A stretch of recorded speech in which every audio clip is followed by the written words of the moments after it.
Өзүңдү унутуп калба.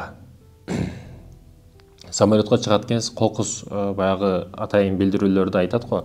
Эгерде бирдеке болуп калса, эң биринчи өзүңө мындай маскаларды таккын, өзүңө биринчи шарларды алгын, андан кийин жаныңдагыга жардам бергин дейилет да. Биз өзүбүздү унутуп калдык, урматтуу мекендешим. Көбү башкалар үчүн кээ бир жакшы болуш маселесинде өтө жакшы болуп кетет. Жаман болуш маселесинде өтө жаман болуп кетет. Ортолукту кармабайт да. Ошондуктан өзүңдү унутуп калба. Стресстен, депрессиядан, бардык ойлордон, ашык ойлордон арылуунун жолу саякат. Саякат кылып тур, тоолорго, жаратылышка, табиятка, шаардын дым абасын тыштап кет, тоого чыгып кет. Өзүң менен өзүң сүйлөшүп кет. Пландарды түз. Ошондой экен, урматтуу мекендешим. Некен өзүңдү унутуп калбашың керек экен. Жашоодо сен дагы жашашка акың бар. Жашоодо дүйнөдөн дагы, акчадан дагы, бизнестен дагы өзүңдү орунду табышың керек. Тапканга акың бар сенин. Дүйнөдөн дагы өз үлүшүңдү ал. Бул дүйнөдөгү үлүшүңдү дагы унутуп койбо. Пайгамбарыбыздын дагы аялдары дүйнөнү бизге кылып берген дейт. Урматтуу мекендешим, жашайт экенсиз, байлык дегени өтө ашыкча нерселер эмес. Бул мисалы эки этаж үйүңүз болсо, бул муктаждык. Үй албетте керек, көчөдө жашабайсыз го. Машинаңыз болсо, аялыңыз боюнда болуп калса, бирөөнүн машинасына жалынып жүрбөйсүз. Машина дагы муктаждык, булар муктаждык, адамга керектүү, муктаж болосуз, муктаждык ошондуктан. Бардыгынан ашыкча болуп, эки этаж үйүңүз бар.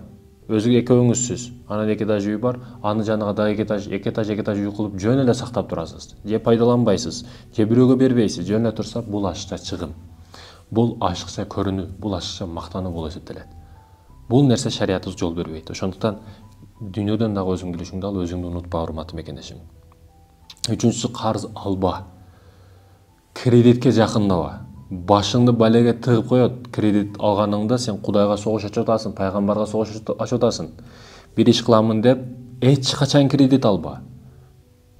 Сен рисковать этип бизнести баштайт экенсиң, бизнестин 90% окшошпой калышы мүмкүн. 90% окшошпойт, жүрүшпөйт.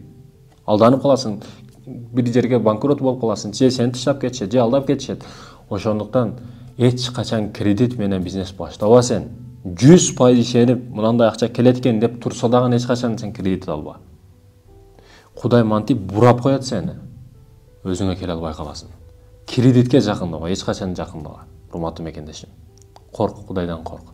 Карыз алба, мүмкүнчүлүк болсо карыз бербе. Карыз алба дагы, бербе дагы. Эмне үчүн? Карыз берсең жакшы досуңа, башкаңа, бирок көп учурда, азыркы учурда алдамчылар көп. Алдап кетип жаткандар көп. Бири-бириге адамдар ишенбей калды азыр. Неге? Себеби алдамчылар өтө көп. Урматтуу мекендешим. Эмне үчүн карыз бербе деп атам? Себеби сен карыз бересиң бирөөгө $10,000, мисалы үчүн. Ал карызды алды, убагында кайтара албай калды. Башында ал жалынып келди. Эми ал жалган сүйлөшкө мажбур болот. Иштерим жүрүшпөйт, же бирдеке болуп калды, андай болуп калды, мындай болуп калды. Айтор жалган токуга өтөт да. Сен алдаганга аракет кылат. Бунун абалы оор болуп атат. Сен алдап атат сени, ошентип качып атат, бирдеке кылып атат. Макул, сен аны кармай албай калдың, качып дагы кетти, мисалы үчүн, анын акырети эмне болот?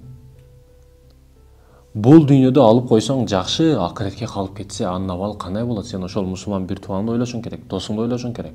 Каз бир жерде мурда досум, бул дүйнөдө эч нерсе эмес, акыретиң кандай болот? Качып кетесиң, акыретиң эмне болот? Ошол маселелерди өтө катуу ойлонушубуз керек. Дүйнөдө алып акыретке калтырбашыбыз керек. Жаман көрүнүп болсо дагы карзың болсо алып алышың керек. Неге? Себеби сен акыретке калтырган жоксуң. Акыретте анын абалы өтө оор болот. Эгер досуңду сүйсөң, досуңа күйсөң, карзыңды ал. Акчаңды калтырба. Ошондой экен, урматтуу мекендешим, карыз алба дагы, бербе дагы.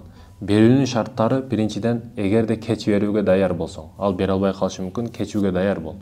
Биринчи шарт ушундай. Экинчиси, ар дайым көрө билишиң керек, ал эмне иш кылат, бизнес планы кандай, несі кандай, чындап кайтара алабы же жокпу. Үчүнчүсү, ар бир учурга даяр бол. Качып кетиши мүмкүн, алдап кетиши мүмкүн, таштап кетиши мүмкүн, ар бир учурга даяр бол. Ошондуктан карыз маселеси өтө оор. Жада калса кепин дагы насип кылбайт, кепиндин акчасын ошо карыз барга бергиле дейт. Ушунчалык оор маселе.